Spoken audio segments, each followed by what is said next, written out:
सो health insurance policy तो ले ली, लेकिन रिन्यूअल पे बहुत सारे क्वेश्चंस होते हैं जो हम जिसका आंसर फिगर आउट नहीं कर पाते हैं। रिन्यूअल पे बहुत सारे चैलेंजेस भी आते हैं हमें, रिन्यूअल पे बहुत सारे सवाल होते हैं हमारे मन में, पॉलिसी रिन्यू करने से पहले ये चीज होनी चाहिए, नहीं होनी चाहिए। उन क्वेश्चंस का आंसर करने की आज मैं पूरी कोशिश करूंगी। तो 3 तरीके से अगर हम बात करें हेल्थ इंश्योरेंस पॉलिसी ली जाती है। एक तो होता है फ्रेश, मतलब आप नई पॉलिसी ले रहे हैं, आज आप नए सिरे से स्टार्ट कर रहे हैं, नए तरीके से स्टार्ट कर रहे हैं, and you will have to serve all the waiting periods. दूसरा होता है पोर्टेबिलिटी, आप एक इंश्योरेंस कंपनी से दूसरी इंश्योरेंस कंपनी में पॉलिसी पोर्ट कर रहे हैं, जहां पे आपके कंटिन्यूटी बेनिफिट्स कैरी फॉरवर्ड हो जाते हैं to the new insurance company. तीसरा होता है रिन्यूअल, आपकी पॉलिसी चल रही है किसी कंपनी में, आप next year as per your contract date, मान लीजिए आपने 1 साल की पॉलिसी ली थी, फरवरी टू फरवरी थी, तो फरवरी 2025 में आप रिन्यू करेंगे। मान लीजिए आपने 3 साल की पॉलिसी ली थी, 3 साल का कॉन्ट्रैक्ट था, तो फरवरी 2022 में आपने ली थी और फरवरी 2025 में 3 साल आपके खत्म होते हैं, तो आप पॉलिसी को रिन्यू करेंगे, उस कॉन्ट्रैक्ट को रिन्यू करेंगे। तो रिन्यूअल के टाइम पे क्या चीजें आपको ध्यान रखनी है, कौन से क्वेश्चंस का आंसर आप ढूंढ रहे होते हैं, उसके बारे में हम डिटेल में बात करेंगे। वीडियो स्टार्ट करने से पहले अपने आपको इंट्रोड्यूस करना चाहूंगी। मेरा नाम है गुरलीन कौर टिक्कू, मैं हूं certified financial planner, last 20 years से इंश्योरेंस इंडस्ट्री के साथ एसोसिएटेड हूं और हर वीक आपके लिए वीडियोस लेकर आती हूं जिससे कि आपकी इंश्योरेंस बाइंग की जर्नी इजी और हैप्पी बन पाए, क्योंकि हमारी कंपनी की टैगलाइन भी यही है, creating a wealth of happiness. So चलते हैं वीडियो की तरफ। आपकी अपनी हेल्थ इंश्योरेंस रिन्यूअल गाइड कि रिन्यूअल पे आपको क्या क्या चीजों का ध्यान रखना है। सो पहले तो हम बात करेंगे रिन्यूअल का बेनिफिट क्या है, पॉलिसी रिन्यू क्यों करनी चाहिए। सबसे बड़ा बेनिफिट है कि आपको कंटिन्यूटी बेनिफिट मिलता है। जो ऑलरेडी आपकी पॉलिसी चल रही थी, जो आपने एक इंश्योरेंस इनिशिएट किया था किसी इंश्योरेंस कंपनी के साथ, वो रिन्यू करने का टाइम आ गया, आप रिन्यू करेंगे तो उसके बेनिफिट्स आपके कैरी फॉरवर्ड हो जाते हैं। दूसरा फाइनेंशियल सिक्योरिटी है, अगर फैमिली को कोई मेडिकल इमरजेंसी आती है तो आप अपना फाइनेंशियल बर्डन इंश्योरेंस पॉलिसी पे शिफ्ट कर सकते हैं, रिन्यू करने का ये बेनिफिट है। कई बार ये भी क्वेश्चंस आपके माइंड में होते हैं कि मैंने इतने टाइम से क्लेम तो लिया ही नहीं, मेरे को रिन्यू करने का क्या फायदा, मेरे को पॉलिसी चलाने का क्या फायदा। पॉलिसी चलाने का यही फायदा, you never know, because it works on probability कि कब क्लेम आ जाए, कब आपको मेडिकल इमरजेंसी आ जाए, किसी को नहीं पता। ऑल ऑफ अ सडन भी आ सकती है, एक्सीडेंटल इमरजेंसी भी आ सकती है, कोई प्रोलॉन्ग्ड इलनेस हो सकती है जिसके लिए एडमिट होना पड़े, तो आपकी पॉलिसी आपके काम आएगी। तीसरा, आप रिन्यूअल के टाइम पे ये भी क्वेश्चन पूछते हैं कि मैं पॉलिसी रिन्यू करूं या फ्रेश लूं। आप फ्रेश पॉलिसी लेंगे, नए सिरे से पॉलिसी लेंगे तो वेटिंग पीरियड्स आपके फिर से रीसेट हो जाएंगे, आपको स्टार्टिंग से वेटिंग पीरियड सर्व करने पड़ेंगे। 2 इयर्स का स्पेसिफिक एक्सक्लूजन का वेटिंग पीरियड है, 3 इयर्स प्री एग्जिस्टिंग डिजीजेस का वेटिंग पीरियड है, मोराटोरियम बेनिफिट होता है जहां पे आप 5 साल अगर पॉलिसी चला लेते हैं तो इंश्योरेंस कंपनी आपका क्लेम डिनाई नहीं कर सकती। इन सब के बारे में अगर डिटेल में समझना चाहें तो डिटेल्ड वीडियोस भी हमारे चैनल पे अवेलेबल है, आप रेफर कर सकते हैं। सो आपके वेटिंग पीरियड्स रीसेट हो जाते हैं। सो रिन्यूअल आप करते रहेंगे तो वेटिंग पीरियड्स रीसेट नहीं होंगे। अब बात करेंगे कि रिन्यूअल के टाइम पे आपको किन किन चीजों का ध्यान रखना है। सबसे पहला, रिन्यू बिफोर ड्यू डेट। तो आपके रिन्यूअल डेट्स आपके माइंड में होनी चाहिए, आपको पता होना चाहिए मेरी पॉलिसी ड्यू कब है रिन्यूअल की। लेट्स से फॉर एग्जांपल हम बात करते हैं, आपकी पॉलिसी ड्यू है 9 फरवरी 2024 से लेके 8 फरवरी 2025, तो आपकी ड्यू डेट 9 फरवरी नहीं है, 8 फरवरी है 2025 की। सो 8 फरवरी 2025 की मिडनाइट को आपकी पॉलिसी एक्सपायर हो रही है, आपको उससे पहले रिन्यू करनी है। सो क्या होगा अगर आप टाइम पे रिन्यू नहीं करेंगे, मान लीजिए आपने 8 फरवरी निकल गई, उसके बाद रिन्यू करा, आपको ग्रेस पीरियड तो देती है इंश्योरेंस कंपनी 30 डेज का, पर अगर उस ग्रेस पीरियड के दौरान कोई मेडिकल हिस्ट्री डायग्नोज हो जाती है, कोई आपकी ऐसी इलनेस डायग्नोज हो जाती है जो आपको पहले से नहीं थी, बाद में डायग्नोज होगी ग्रेस पीरियड में, तो उसका क्लेम इंश्योरेंस कंपनी नहीं देगी। तो जो इतने सालों से आप पॉलिसी चला रहे थे, आपने एक बार अपनी ड्यू डेट मिस कर दी तो आपको कवर नहीं मिलेगा, आपको क्लेम में चैलेंज आएगा। सो अपनी ड्यू डेट कभी भी मिस ना करें, कुछ भी मिस कर दें बट हेल्थ इंश्योरेंस का रिन्यूअल प्रीमियम मिस ना करें। मतलब it has to be done before due date से, बल्कि हफ्ता पहले ही कर दे, सो दैट कोई टेक्निकल इशू हो, कभी बैंक में क्लियरेंस में प्रॉब्लम आती है, कुछ इशू आता है, आपकी पॉलिसी कॉपी आपके हाथ में होनी चाहिए 1 week before your due date. Make sure this happens. दूसरी चीज आपको क्या ध्यान रखनी होती है, क्योंकि हेल्थ इंश्योरेंस इंडस्ट्री इतनी फास्ट चेंज हो रहा है, सब कुछ चेंज हो रहा है, तो आपको इवेल्युएट करना बहुत जरूरी है। ऐसा नहीं है आपने एक बारी एक पॉलिसी ले ली और fill it, shut it, forget it नहीं करना है, उसको इवेल्युएट करना है, क्योंकि बहुत सारे राइडर्स एड ऑन हो जाते हैं, बहुत सारी ऑप्शंस आपको मिलती है रिन्यूअल पे। आप इंश्योरेंस कंपनी के विद इन ही माइग्रेट कर सकते हैं टू अ बेटर प्लान, आप अपग्रेड कर सकते हैं, आप पोर्ट कर सकते हैं, बट ये तभी होगा जब आप उसको इवेल्युएट करेंगे। जब तक आप देखेंगे नहीं कि आपकी पॉलिसी में क्या कवर्ड है, क्या कवर्ड नहीं है, आपको नहीं पता लगेगा कि आपको और क्या चीज की जरूरत है। वो तभी पता लगेगा जब आप अपनी पॉलिसी को इवेल्युएट करेंगे, देखेंगे क्या क्या देखना होता है मेनली, कि आपकी पॉलिसी में कोई रूम रेंट कैपिंग तो नहीं है, आपकी पॉलिसी में आपके नॉन पेएबल आइटम्स कवर्ड हैं, आपकी पॉलिसी में ओपीडी कवर्ड है अगर आपको ओपीडी की जरूरत है तो, क्या आपकी पॉलिसी में मटर्निटी कवर्ड है अगर मटर्निटी की जरूरत है तो, क्या आपकी पॉलिसी आपको फुली कवर्ड रखती है, आपकी पॉलिसी के कैशलेस नेटवर्क हॉस्पिटल्स कौन से हैं, इस चीज का भी ध्यान रखना है, और क्या आपका सम एश्योर्ड एडिक्वेट है। अगर आपका 3 लाख 5 लाख 10 लाख का भी सम एश्योर्ड है, I will suggest that upgrade your sum assured, धीरे धीरे करके आप बढ़ाएं।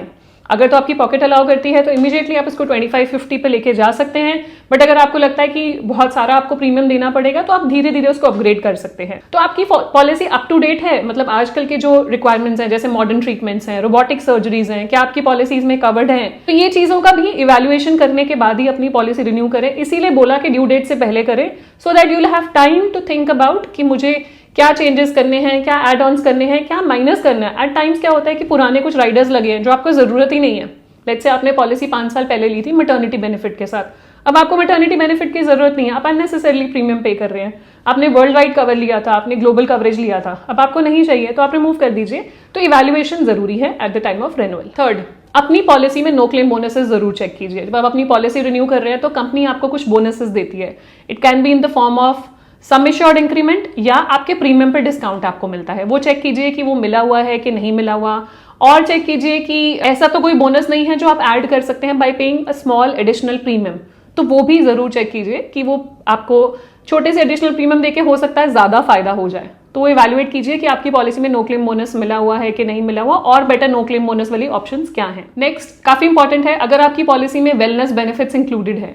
सो कई बार क्या होता है, आपकी पॉलिसी में इंश्योरेंस कंपनी आपके इलनेस पे तो फोकस करती है कि आपके कोई मेडिकल इमरजेंसी होगी तो आपको क्लेम देंगे, आपके वेलनेस पे भी फोकस करती हैं, विच इज आपके जो भी जितने स्टेप्स आप वॉक करते हैं उसका बेनिफिट आपको देती है, जितने एक्टिव आप रहते हैं उसकी ल्यू में आपको कुछ डिस्काउंट्स देती है।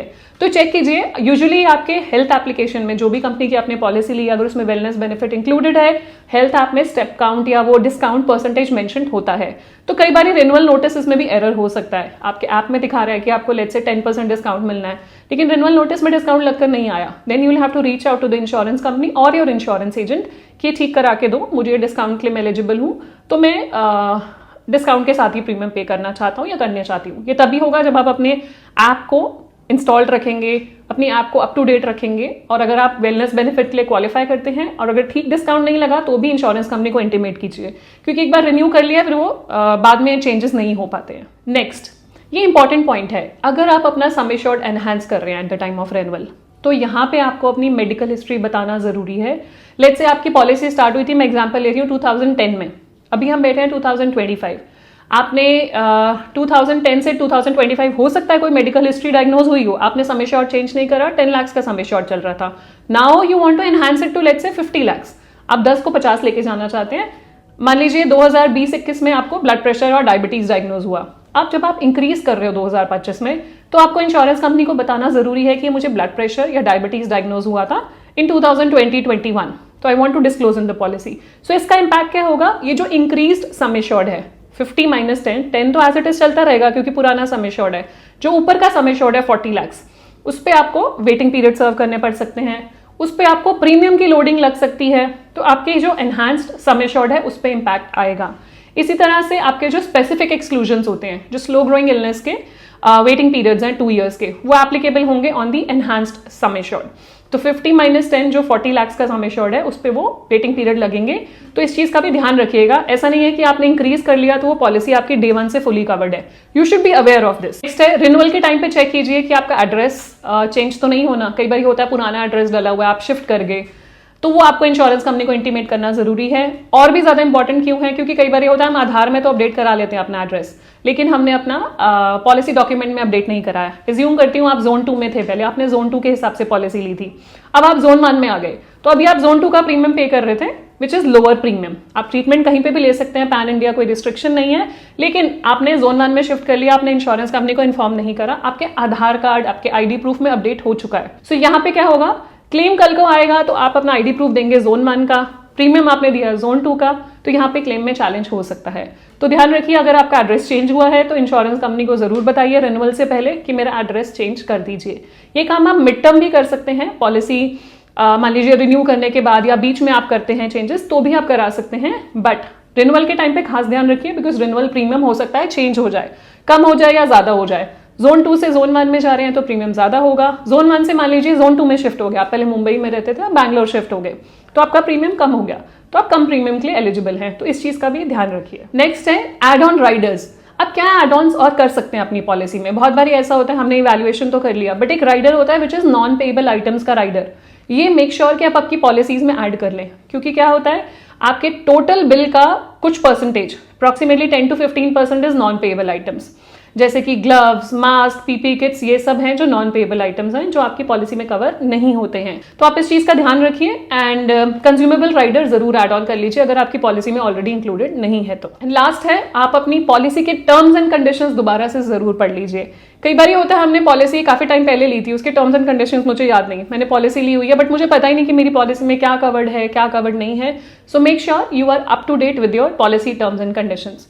अब ये तो बात होगी कि रिन्यूअल के टाइम पे क्या क्या चीजें ध्यान रखनी होती हैं, बट अगर आप रिन्यू करना रह गया आपसे किसी भी रीजन की वजह से, मान लीजिए आप ट्रैवल कर रहे थे, आपकी पेमेंट हो गई but it didn't go through, या आपने किसी कारण से डिले करा, तो उसके नुकसान क्या क्या हो सकते हैं।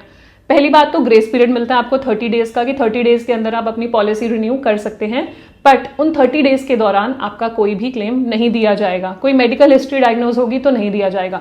दूसरा प्रॉब्लम, मान लीजिए आपने बोला मैं ग्रेस पीरियड में रिन्यू कर लूंगा या कर लूंगी, वहां पे क्या हुआ, ग्रेस पीरियड के दौरान कोई क्रिटिकल इलनेस ही डायग्नोज हो गया, लेट्स से कैंसर या हार्ट की बीमारी डायग्नोज होगी। अब क्या होगा, insurance company will be apprehensive, वो आपको रिन्यू करने से रोक भी सकती हैं, रिस्ट्रिक्शंस भी लगा सकती हैं पॉलिसी में, क्योंकि ग्रेस पीरियड में कुछ डायग्नोज हुआ, और बोलेंगे कि इससे रिलेटेड हम क्लेम आपको नहीं देंगे या पॉलिसी ही रिन्यू नहीं करने देंगे। तो ये बहुत बड़ा चैलेंज है।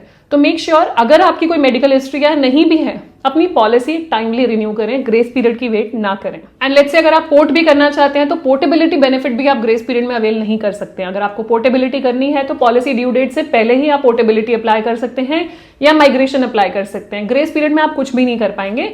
So make sure that you renew your policy on time without any fail. अपने रिमाइंडर्स लगा के रखें, अपने माइंड को प्रिपेयर करें, अपने बैंक बैलेंस को प्रिपेयर करें कि ये मेरा हेल्थ इंश्योरेंस का प्रीमियम हर साल जाना ही है, make a provision for it. So this was a health insurance renewal guide from my side. All questions that you had in your mind are answered in this video। कुछ भी और आपके questions हैं please share कीजिए comment section में, हम उनका answer करने की पूरी कोशिश करेंगे। एंड जाने से पहले क्विक रिमाइंडर, अगर अभी तक आपने हमारे चैनल को नहीं सब्सक्राइब किया कर लीजिए, so that you get the right information at the right time. मिलते हैं नेक्स्ट वीडियो में, तब तक stay safe, take care, bye bye.